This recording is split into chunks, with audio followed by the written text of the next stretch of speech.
There was a kid named Michael. He wrote about his life, but with so many typos. Like when he wrote live, it should've said love. And when he wrote hit, he really meant hug. But he couldn't dig a hole that's already been dug. Like you couldn't smoke a bowl and not call it a drug. His story's so imperfect, but that's what made it beautiful. At times like a circus, that's what made it suitable. At a school where kids use words like beautiful, awesome and radical, with carefree attitudes. And his life went on, he put trust in songs. Like when he heard bad, he put some gloves on his palms. When Biff sang Poison, he knew Jack swung. And when he heard BDP, his brain went numb. That's when he got struck by the hip-hop bug. And those that had it, the only ones that knew what's up. The beginning of the story he'd write in bed, which developed into tears, and it ended that read. Check the rhyme one time, and check the rhythm.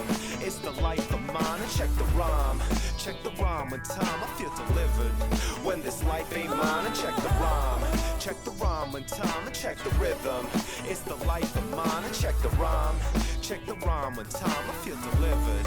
It's the life I signed. And as the story unfolded, the plot did thicken. When Michael played with dirt that so couldn't rid him, hanging with a crowd that clouded his decisions. They doubted he was Christian by the way that he was living, but not a misfit to most your average Joe Blow, minus a bitter line or a runner with popo. And time to time put his mind in slow-mo, puffing marijuana till motivation was no show. Then took his mental photos and wrote them in notepad, utilizing metaphors and rhyming his vocab. And signed hella broke, still at his folks' pad. He crawled back to church, home turfs and stats, gonads.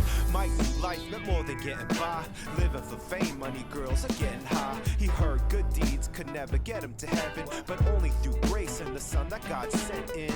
And that's when he felt shivers set in, palms sweating off his feet and swept in a concept so deep he couldn't sleep. Fell to his knees as tears hit the concrete, and it wasn't concrete where Mike was headed next, but in faith he stepped as he developed this text. Check the rhyme one time, and check the rhythm.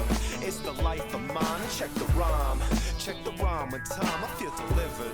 When this life ain't mine, and check the rhyme one time, and check the rhythm. It's the life of mine, and check the rhyme one time, I feel delivered.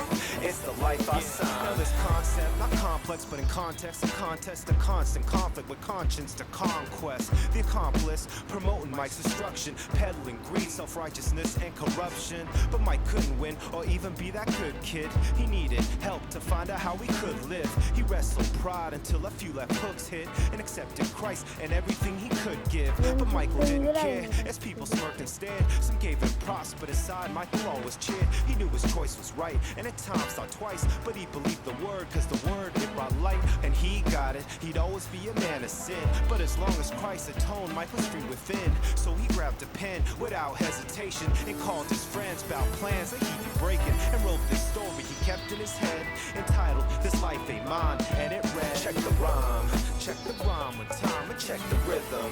It's the life of mine, and check the rhyme one time, I feel delivered. When this life ain't mine, and check the rhyme one time, and check the rhythm.